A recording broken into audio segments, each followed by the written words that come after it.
बाहर चला गया, क्योंकि वो एक फाइनेंसर थी जो उसको सपोर्ट करती थी, पैसा देती थी। अब क्या है कि जो एक लड़की है रसाल, वो मतलब होता है ना, खुददारी होनी चाहिए कि भाई अपना ही पैसा खाएंगे, अपने पति का पैसा खाएंगे। तो बोलती है कि जब तक समर साथ नहीं कमाएंगे मैं अन्न अपने हलक से नीचे नहीं उतारती। तो उसमें क्या है कि अब मुझे काम के लिए बाहर निकलना पड़ा है, लेकिन कोई भी जॉब पाना उतना आसान नहीं होता, क्योंकि चकोरी गई है तो डेफिनेटली उसकी एक पावर है। तो वो लोग जो है मेरा मजाक उड़ा रहे हैं कि यार इतने बड़े घर का लड़का होकर और जो है 2-4 रुपयों के लिए तो हाथ फैला रहा है, ठीक है। तो वो उसको नौकरी के लिए ताने देते हैं, लेकिन उसको ये है कि यार आज ही मुझे चाहे कुछ भी पैसा कमाना है, मुझे वो पैसा लेके जाना है घर, अपनी बीवी को देना है, ताकि हम दोनों बैठ के जो भी खाना हो वो खा सकें। देन जो है उसका जो षड्यंत्र है वो रचा हुआ है। तो एक इंसान बोलता है कि आप खड्डा खोद लीजिए, मैं आपको 500 रुपये दूंगा। तो वो सब एक स्ट्रेटजी है, जहाँ मुझे खड्डा खोदने के बाद वो लोग मुझे दबा देते हैं। और उस सीन में जो है मेरे हालत आप लोग देख सकते हैं। जो हालत है वो तो बहुत ख़राब हो गई है, लेकिन बहुत हेक्टिक था, और जिसमें काफ़ी सारा दर्द, पेन, क्योंकि कई घंटे लग जाते हैं। कुछ सीन ऐसे होते हैं जिसमें आप टाइम टेकिंग होते हैं और बहुत अच्छे से शूट करना पड़ता है। तो सब कुछ मतलब काफ़ी हद तक रियलिस्टिक था।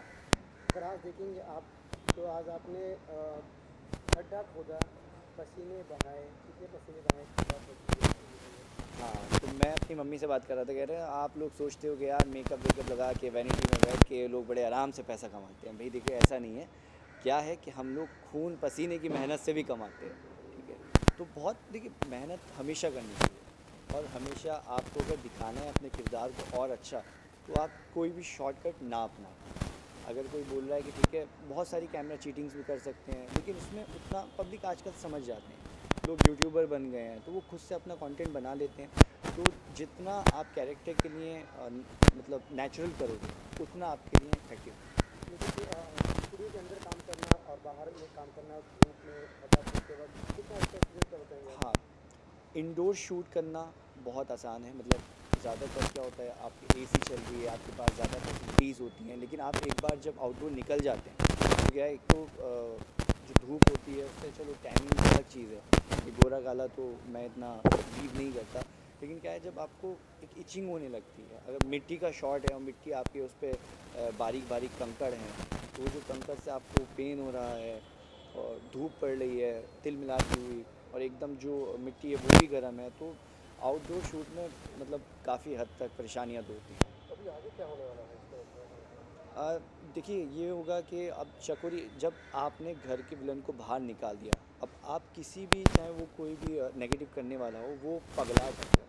मतलब एकदम होता है ना कि भाई अब तो मेरी बुद्धि घूम चुकी है, अब मैं रेशम में आग लगा दूँगी। तो नायरा मतलब जो चकोरी है उसका कैरेक्टर ऐसा है कि भाई मेन विलन है, तो वो चाहेगी कि हर तरीके से, मैं हूँ, कनक हो, शिव हो, रसाल हो, हम सबको बर्बाद कर दे, हमें मारे, हमें परेशान करे, हमारी गांव में कोई इज्जत ना रहे। तो मेन उसका एजेंडा ये हो।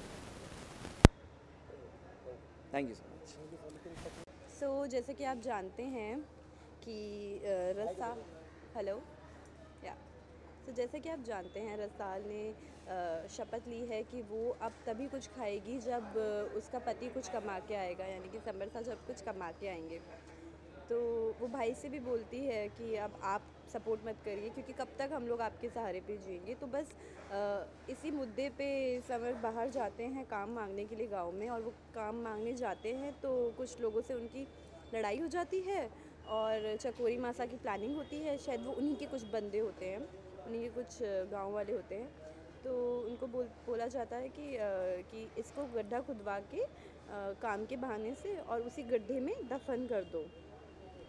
तो उसको उसी गड्ढे में तो हमें बहुत हंसी आ रही है, हम मज़ा आ रहा है सीक्वेंस में, हंसी भी आ रही है, क्योंकि जो it's a very difficult sequence for an actor to do, right. बेचारा समर गड्ढे में चला गया, पूरा मिट्टी मिट्टी हो गया, बट इट्स वेरी नाइस। लेकिन वो है कौन जिन्होंने एक षड्यंत्र के तहत खड्डा चकोरी खुदवाए मासा। और पूरा सीक्वेंस इसके बारे में बताइए ना प्लीज़। तो जैसा कि आप जानते हैं हमारी ज़िंदगी में कुछ भी होता है वो चकोरी मासा का ही किया धरा होता है। उन्हें हमारी खुशी अच्छी नहीं लगती, तो बस चकोरी मासा प्लान करती है कि अपने कुछ गांव वालों को बोल के कि समर को उसी गड्ढे में डलवा दो। और यहाँ पे रसाल परेशान हो जाती है कि क्या खा रहे हैं ये लोग एनीवेज तो रसाल परेशान हो जाती है कि फ़ोन करती है सुबह से शाम हो गई है, काम मांगने गए हो या क्या करने गए हो। तो वो परेशान होती है, भाई से बोलती है कि मैंने 20-30 फ़ोन लगा दिए अभी तक समर साहब फ़ोन ही नहीं उठा रहे हैं। सो हाँ, तो फिर ऐसे भाई साहब बाहर जाते हैं उन्हें ढूंढते ढूंढते, फिर उन्हें समर साहब मिलते हैं, फिर बच जाते हैं। आगे की कहानी के बारे में कुछ बताएंगे कि खड्डा खोदने के बाद उनको कौन निकालता है, किस तरह से कुछ जी sequence जी, गड्ढा खुदता है बहुत मुश्किल से, फिर हमें पता चलता है और भाई साहब जाते हैं, समर को बचाते हैं और दैट्स इट। बाकी इसके अलावा क्या चल रहा है, इसके अलावा आगे आप लोग देखेंगे भाई बहन का प्यार और भाई बहन का तकरार देखेंगे, क्योंकि हम सब जानते हैं कि शिवा की लाइफ में रसाल बहुत इम्पोर्टेंट है और रसाल की लाइफ में शिवा बहुत इम्पोर्टेंट है। लेकिन कभी क्या होता है ना, भाई बहन के रिश्ते के साथ हमें जब हमारी शादी हो जाती है, हमें बाकी हमारे हस्बैंड वाइफ का रिश्ता भी निभाना होता है, तो उसके लिए वो अभी she is trying to focus on that part also कि अभी मियाँ बीवी का जो रिश्ता है, अगर रसाल है, रसाल का जो पति है, वो क्या करेगा, उसको कैसे वो स्टैंड करेगी। अभी रसाल की ये जर्नी स्टार्ट रहेगी, अपने भाई के साथ एक ट्रैक चलेगा और एक ट्रैक अपने पति के साथ कि कैसे उसे वो इंडिपेंडेंट बनाएगी, कैसे उसे हिम्मत देगी कि तुम काम करो, अपने पैरों पे खड़े रहो, कब तक तुम हमारे घर पे बैठ के खाना खाते रहोगे। तो that's how summer will also realize, because पहले तो वो होता है ना कि वो बैचलर वाला जोन से वो निकलने में टाइम लगता है, शादी हो जाती है अचानक से, फिर धीरे धीरे अपनी जिम्मेदारियों का एहसास होता है। तो अभी अभी वही टर्निंग पॉइंट है रसाल और समर की लाइफ में, और भाईसा और रसाल की लाइफ में ये है कि रसाल चाहती है कि वो अब अपने फैसले खुद ले, ताकि भाईसा भी डिस्टर्ब ना हो, कनक भाभी हैं उनकी लाइफ में भी कुछ प्रॉब्लम्स ना हो। तो दैट्स दैट। दर्शकों को क्या कहना चाहेंगे मैडम?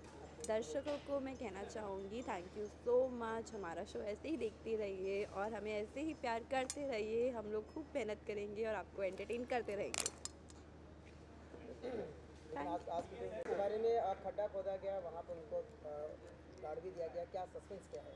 सस्पेंस यही कि एक नालायक बेटे को मैं दफन कर रही थी, दूसरा शातिर बेटे ने उसको बचा लिया। क्या है, मेरा प्लान फेल हो गया और क्या बताऊँ मैं। क्यों ऐसा ऐसा आपको क्यों करना पड़ा? करना पड़ा, ये ऐसे ही बेटे हैं मेरे जो मेरा प्लान फ्लॉप करते रहते हैं, क्या करूँ। वैसे तो वो चाहते हैं कि मैं थोड़ी डरावनी लगूं, काले कपड़े पहन के, काले लिपस्टिक पहन के। आप लोग डर रहे हो मुझसे? बहुत उल्टा लुक अच्छा दिख रहा है आपका। Thank you. ऐसा लग रहा था रूम में कुछ जादू टोना कर रहे हैं आप कुछ हैं? नहीं, वैसी दहशत फैलानी है कि मैं कोई जादू टोना कर रही हूँ, लेकिन कुछ कर नहीं रही हूँ, मैं बस बैठ के अपना प्लान कर रही हूँ, यहाँ पे ऑपरेट कर रही हूँ अपने ऑफिस से। लेकिन एक आईने में देखा गया 3 नाम थे जिसमें से 2 कट किए गए थे, क्या है? और बाजू में 2 गुड्डे थे आईने के आसपास। वो तो मेरे खिलौने हैं, बचपन से मैं भी खिलौने के साथ खेलती आई हूँ। चकोरी अगर आपने देखा है, वो खिलौने से बच्चों को डराती है, खिलौने से कुछ ना कुछ करती रहती है। आज भी डरा रही थी थोड़ी। नहीं, आज खिलौने के साथ नहीं डरा रही है, आज अपने आप ही डरा रही है। राजस्थानी लिबाज में। हाँ हाँ हाँ मैडम, हाँ मैडम। हाँ, मैं बीड़ी पी रही हूँ, सच में नहीं पी रही हूँ लेकिन पी रही हूँ। मैंने पान भी खाया है और सुपारी का टेस्ट मुझे बिल्कुल अच्छा नहीं लगा। बहुत कड़वा था। और सुपारी भी लेके गए। हाँ, मैंने ऐसा सुपारी काटा और खाया भी ना, मेरे को थूकना है, पूरा सीन निकाला मैंने सुपारी खा खा के। छी,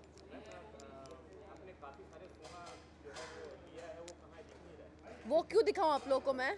वो मेरा सोना है, बेच बाच के खाऊंगी मैं, अपने लिए एक फ्लैट बड़ा महल वहल खरीदूंगी, इनको दफा कर दूंगी, यही वापस कब्जा कर लूंगी, जो है यार। लेकिन राजस्थानी लिबाज में बंजारी के लिबाज में कैसा कहना उसके बारे में? बंजारी के लिबाज में मैं चाहती थी कि चकोरी को कोई आसानी से पहचान ना ले।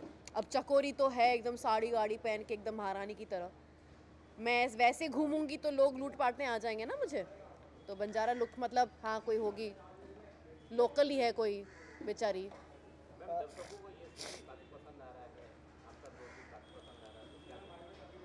थैंक यू, इससे ज़्यादा और क्या ही कहूँ मैं। आपका जो प्लान है वो तो फेल हो चुका है, अब अगला कदम चकोरी का क्या होगा? देखो, जब जब मेरा प्लान फेल हुआ है तब तब मेरा प्लान जीता भी है। हार के बाद ही जीत होती है और होती रहेगी। ये गेटअप कब तक रहेगा? वो नहीं पता, जब मैं जीत जाऊंगी तब मेरा लुक चेंज हो जाएगा। मैडम लेकिन मतलब इतना नेगेटिव कैरेक्टर आप प्ले कर रहे हैं, तो उससे क्या सोच रहे हैं आप आगे उससे? पहली बार इतना नेगेटिव कैरेक्टर प्ले कर रही हूँ, मज़ा भी आ रहा है, लेकिन ये एक चेंज के लिए किया कि हाँ मैं नेगेटिव भी कर सकती हूँ। मुझे वैसे इंस्पायरिंग रोल्स करना ज़्यादा पसंद है, जो मैंने हमेशा किया ही है। इसमें भी मज़ा आ रहा है, लेकिन ऐसा नहीं कहूँगी कि मैं प्रोटैगनिस्ट से एंटेगनिस्ट ही बनने जा रही हूँ। अब से मैं प्रोटैगनिस्ट ही रहूँगी, इंस्पायरिंग स्टोरीज़ ही करूँगी, लेकिन कभी कभी 4 प्रोजेक्ट के बाद एक नेगेटिव, 4 प्रोजेक्ट के बाद एक नेगेटिव, ऐसा मैं करूँगी। मैं उस तरह से इसको बैलेंस कर लूँगी अपने परफॉर्मेंस के प्रोजेक्ट्स को। ओके, टाइम हुआ आपको। Yes, time up. Thank you guys. आपके